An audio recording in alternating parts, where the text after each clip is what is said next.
berjumpa kembali. Kali ini saya akan berkongsi tentang 4 pengabumian kuno masyarakat Borneo. Sebelum wujudnya agama, penduduk Borneo mempunyai cara yang berbeza untuk menguburkan orang yang sudah meninggal. Ini merupakan satu perkongsian saya tentang 4 pengabumian kuno suatu ketika dahulu. Pengabumian adalah peristiwa yang menyedihkan.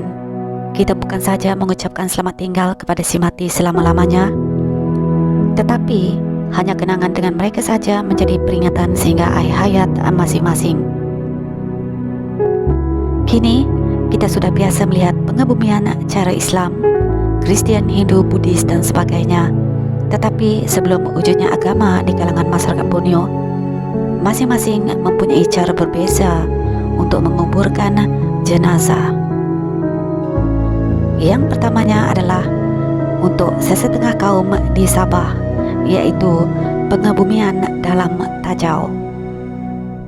Tajau merupakan sebuah tempayan besar yang boleh muat tubuh seseorang. Pengabumian jenazah dalam tajau dilakukan di kalangan kaum etnik di Sabah suatu ketika dahulu. Proses pengabumian bermula dengan pukulan gong untuk menyatakan seseorang sudah meninggal dunia. Apabila gong dipukulkan, orang-orang kampung harus berhenti kerja.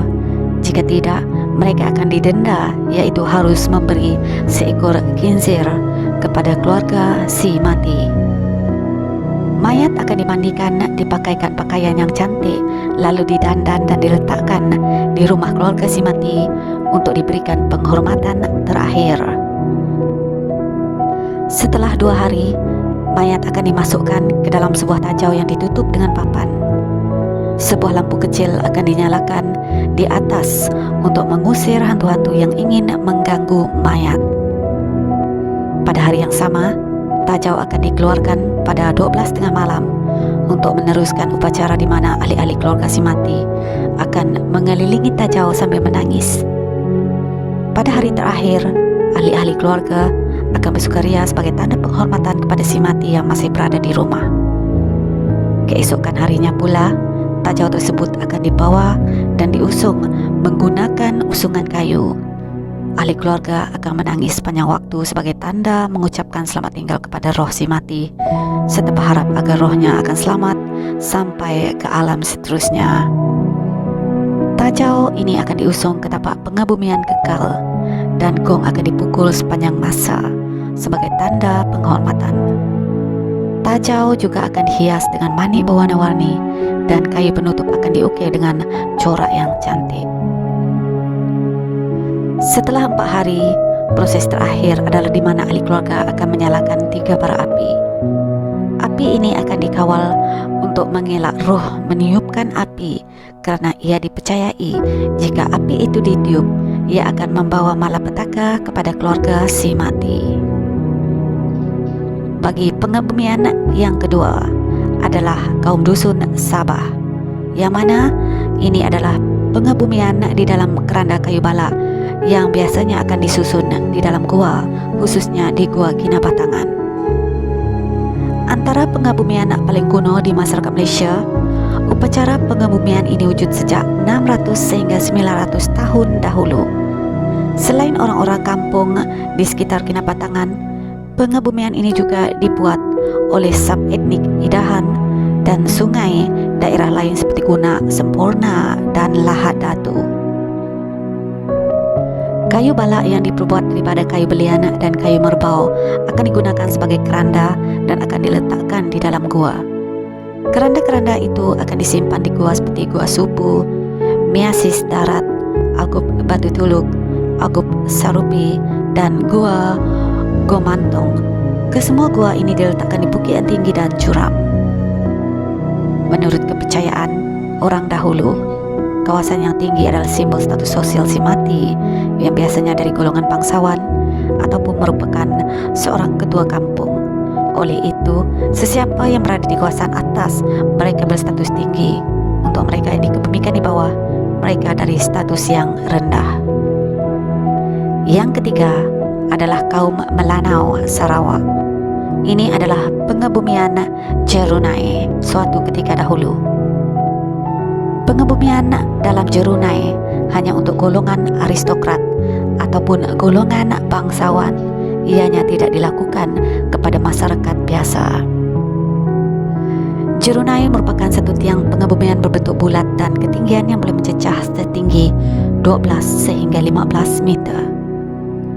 Tiang ini kebiasaannya diperbuat daripada kayu balak, kayu belian, dan akan dibuat oleh si pemiliknya sewaktu dirinya masih hidup, umpama sudah mengetahui yang maut sudah semakin hampir. Jerunai ini ada 2 atau 3 lubang. Lubang paling bawah adalah tempat untuk letak barang berharga si mati.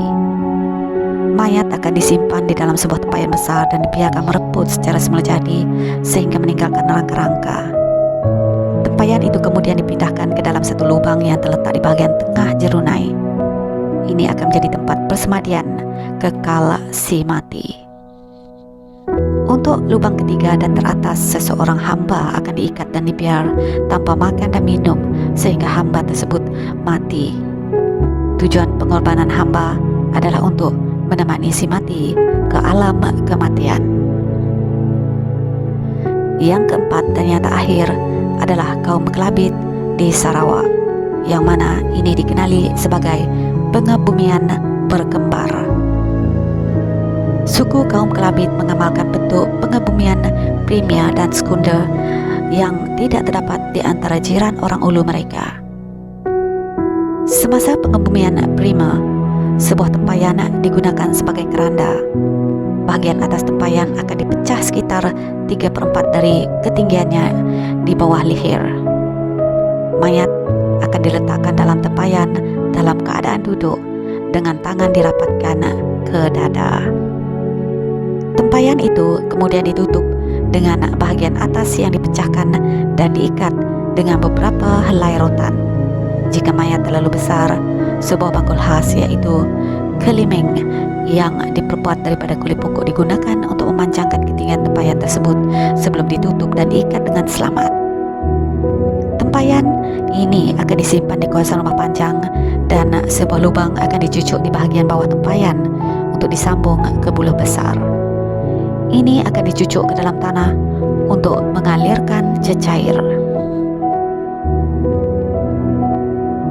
Bagi keluarga golongan aristokrat ataupun golongan kaum bangsawan, mereka akan menggunakan sebuah keranda, yaitu lungun yang diukir corak dan kemudian diletak di atas tiang. Kedua-dua proses ini akan dibiarkan sementara menunggu bekalan beras dan juga air bura adalah cukup untuk dihidangkan kepada komuniti sempena buraid, yaitu jamuan kematian kelak. Setelah setahun berlalu, pengebumian sekunder pula akan dilakukan, di mana tulang si mati akan diletakkan di tempat pengebumian kekal, yaitu binatuh semasa jamuan tersebut. Ia akan disertai dengan pendirian monumen batu sebagai tanda penghormatan kepada si mati dan juga menunjukkan status sosial keluarga tersebut. Majelis ini akan kekal selama 4 hingga 5 hari dengan 500 tetamu, di mana satu-satunya aktiviti ialah pengeluaran tulang dari tempayan untuk diletakkan dalam sebuah tempayan yang besar. Biasanya mereka bentuk naga untuk pengebumian kekal. Jika mayat dikebumikan di tempat kelahirannya, jenazah akan diberi kepentingan tertinggi. Inilah dia perkongsian saya tentang 4 pengebumian kuno yang pernah berlaku suatu ketika dahulu di Borneo. Apa yang mampu saya simpulkan di sini ialah semua pengebumian ini ataupun pengebumian kuno suatu ketika dahulu kebanyakannya lebih banyak menggunakan tempayan. Cuma cara mereka sahaja yang berbeza mengikut tradisi kaum masing-masing. Semoga ini dapat menjadi informasi kepada kita untuk melihat sesuatu yang pernah berlaku suatu ketika dahulu. Sekian.